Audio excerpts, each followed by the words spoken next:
Greetings, YouTube. We are in a really important time in the history of this game. I don't know about you, but if you're like a OG, which I'm almost an OG of this game. I downloaded it within the first year that it was released, but it was toward the end of the first year, where some of you downloaded it like week one. Some of you claim to download it day one. You're probably pretty surprised it's still around. I am. But then again, it's pretty hard to bankrupt a casino, and this is the Marvel Casino of Champions after all. And they've done an amazing job of continuing to give players like myself that used to consider myself casual spenders, and of course I do have the YouTube revenue to afford much of the purchases I make, but we didn't have Good Guy Nexus, Good Guy Cavalier, Good Guy Grandmaster, Cavalier Daily Specials, Grandmaster Daily Specials. We just had this. This was it, you know? And so, I say all this to say, when we started, there were no discussions about nerfing or buffing champions. We knew some champions were really good, some were meh, and some were trash.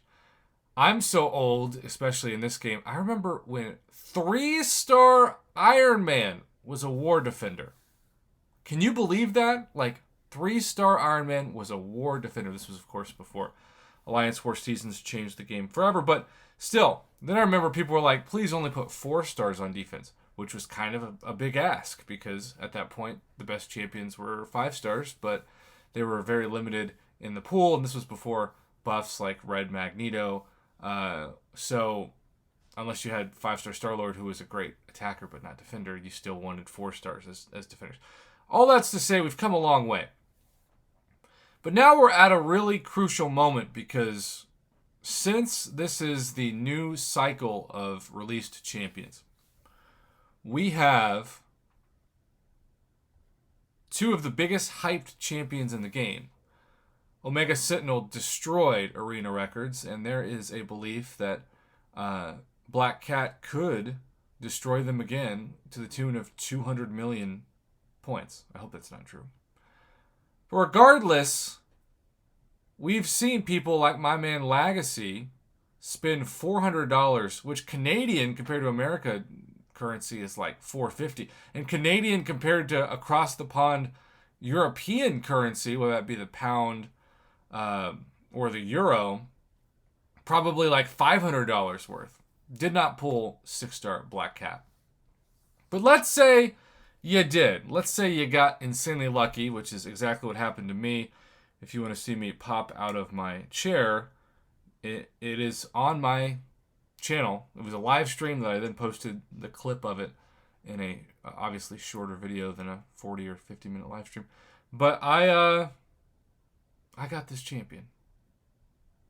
And look, I am going to make a video today. Maybe I'm going to be an idiot. But I'm going to start by taking her straight to rank 2.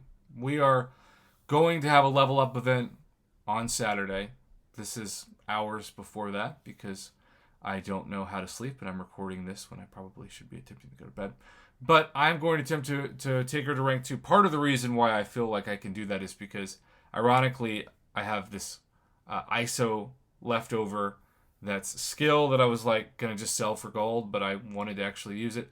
And then I even have 3 skill tier 4 class catalyst in my overflow that I wasn't sure what to do with. It's kind of crazy how that works. So obviously she's skill.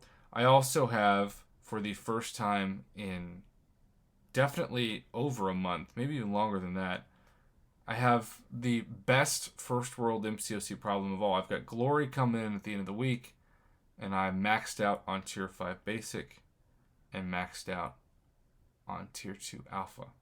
So, yeah, it takes a lot of resources to take a 6-star to even just rank 2. And obviously we're now talking about taking 6 stars to rank 4 with the rewards of Act 7. Point being, Kabam, you have a choice now that we have these hyped champions. Now that we have champions that can compete for Labyrinth of Legends clears, who knows, maybe even some Abyss clears. Champions that maybe they're even better than you thought they'd be. And people like Legacy who are spending hundreds of dollars, or thousands of dollars, who knows, on the new featured champion. You can destroy our trust and continue to make us not want to spend or be reluctant to spend, or you can say, we're not going to touch him. But Kabam has warned us that they could. And even just the possibility of that is pretty frightening.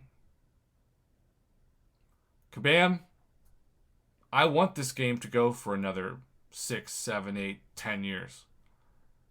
But the best way to kill it is to reintroduce the idea that nerfing or lessening a champion and their abilities is normal.